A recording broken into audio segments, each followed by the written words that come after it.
Thank you so much, Dan. Thanks to you for hosting this, and to Jody as well, and to Ralph. Thank you for your efforts, and thank you for drawing attention to this critically important issue. I was pleased to hear Kathleen mention the University of Wyoming study and the job losses that we've seen from the Biden administration's policies. And it's really, as you all have been discussing, a devastating situation, particularly for us in Wyoming, where we're first in natural gas production on federal land, second in federal oil production, the millions of dollars that we're seeing already in lost revenues, the fact that we're seeing some of the producers say that they're going to indefinitely pause their operations on federal lands. And we know that this is very much an effort by the Biden administration to end completely, I think, to end fossil fuels. They're beginning this process by ending leasing and production on federal lands every possible way they can.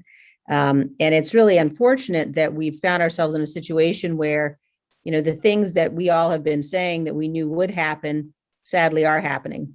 And we lived through this to some extent during the Obama administration when there was a similar effort made. I think this is even more dangerous now because, frankly, they're building on some of the things that were done in the past.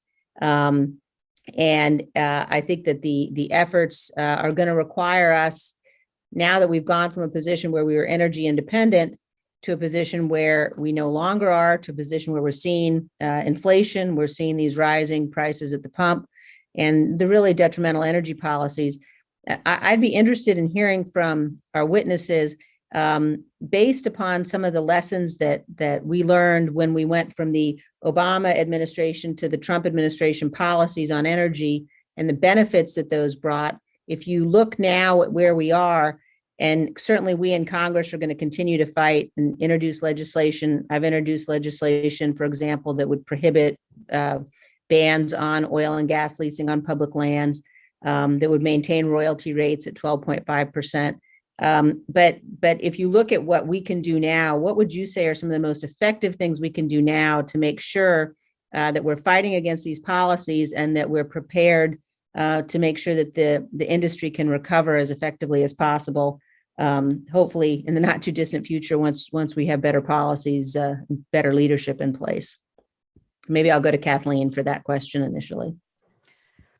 Thank you, Congresswoman. I really appreciate it. Luckily, the Build Back Better Act didn't pass, the House version, because I honestly don't see how anybody could operate on new leases with all the provisions there.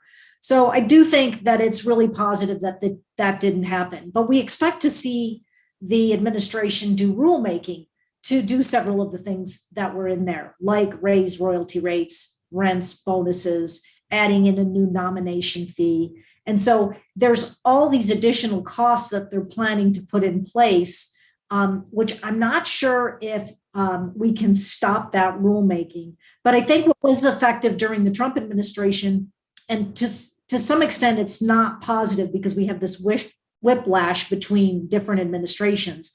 But there were rules put in place during the Trump administration that did rescind some of these harmful rulemakings.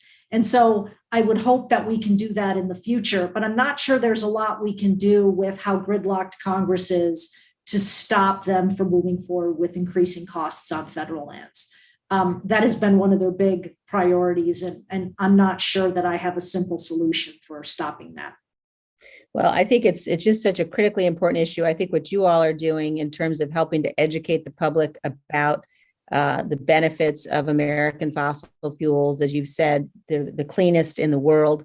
And certainly, when you look at what we're dealing with now in terms of Russia on the verge of invading Ukraine, and the fact that we've, now the Biden administration has given the go-ahead for Nord Stream 2, but is preventing us from developing and continuing to build our own pipelines here at home, just makes no sense at all. So thank you very much for the opportunity to be with you today. Thank you for your participation, and we'll certainly all, I know, keep fighting on behalf of what really are national treasures, our American fossil fuels. And thank you very much for the opportunity. I appreciate it.